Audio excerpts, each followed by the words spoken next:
tandanya sehat itu soto masih enak rasanya, masih mantap, apalagi dikasih cabai, jangan banyak-banyak.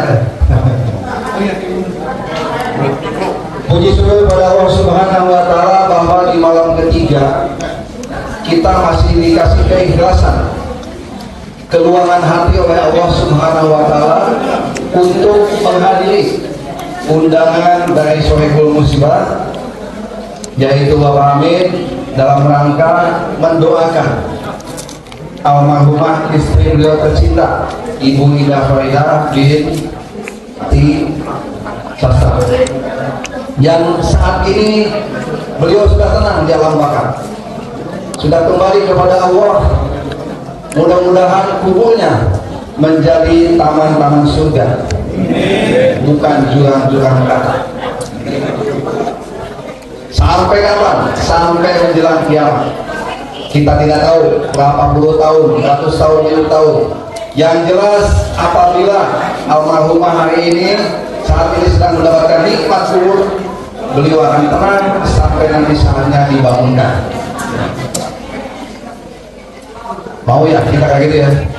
Nah, insya Allah ya. Salawat dan salam semoga disampaikan kepada Nabi kita Nabi Muhammad Sallallahu Alaihi Wasallam, Nabi akhir zaman, pimpinan kita yang insya Allah suatu saat kita berharap kepada Allah agar kita diberikan sabar. Amin ya Rabbal.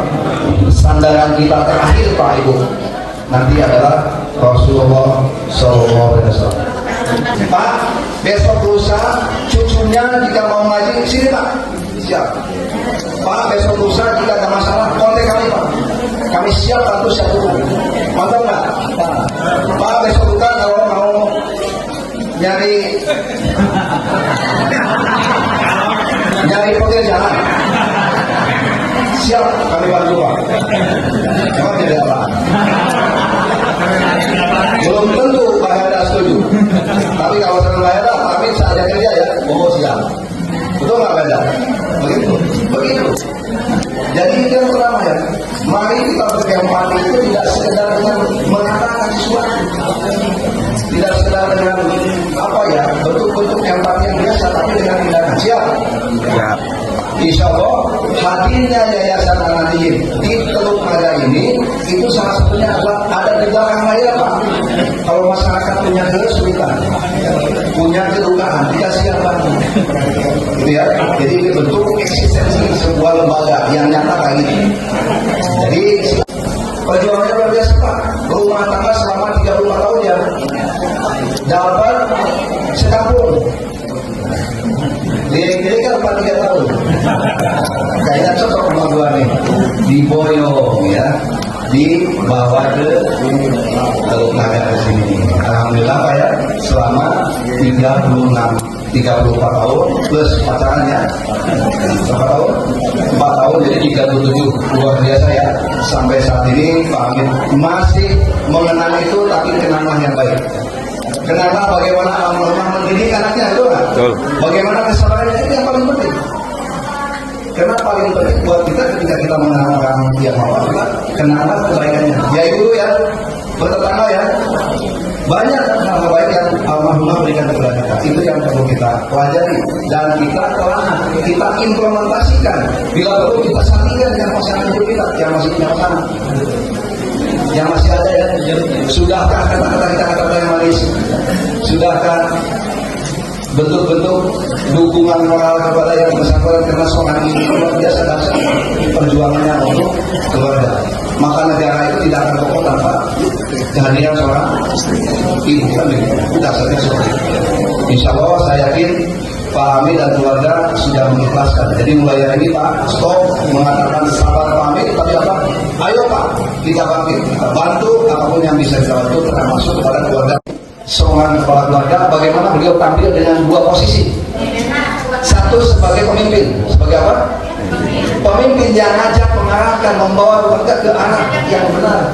Siap betul itu? Siap. Siap Pak Amin, semangat? Insyaallah. Jadi tugas saya malam ini bukan sebagai kiai, tapi sebagai pertimbangan ya, agar semuanya bangkit, keluarga Pak Ben juga, keluarga Pak Ustadz juga ya. Mari kita bersama-sama nikmati bahwa Allah ngasih kesempatan buat kita untuk hidup aja. Artinya buat apa? Buat memperbaiki ya. Udahlah, tutup dah yang kemarin itu. kita majunya ke depan, jangan maju ke belakang. Jangan sering banyak bilang-bilang dulu. Waktu saya di sini, waktu saya di sana, dulu waktu zaman ada apa-apa udah lewat. Ketika manusia banyak mengingat masa lalu, maka dia akan merasa sedih selama-lamanya. Dan sedih itu merusak jiwa. Jadi orang yang wafat itu segmentasinya satu Pak, dia tidak menerima, namanya penolakan. Ya, dalam ini kajian jiwa, dia menolak, tidak percaya, nggak percaya Pak. Kemarin masih ada, udah nggak ada. Rasanya menolak kita, betul nggak? Waktu malam pertama wafat Pak Habib yakin ada orang yang ke WC ya, ke toilet. Bapak berasa ya ke WC itu adalah ibu, betul nggak?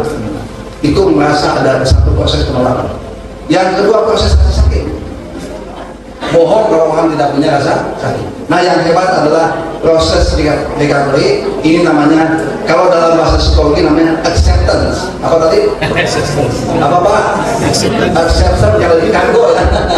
Diterima ya. Diterimanya sebuah ketetapan Allah. Nah itu orang insya Allah sudah menerima ketetapan Allah, itu masuk dalam state jiwa yang namanya acceptance. Nah setelah itu baru recover. Recover dibantu loh, betul nggak? Dibantu dengan hubungan manis, dihibur seperti ini, insya Allah akan recover. Setelah recover bangkit kembali, nah bisa menentukan jalan hidup berikutnya. Begitu ya? Jadi itu aja dari kami, dari saya. Alhamdulillah, terima kasih.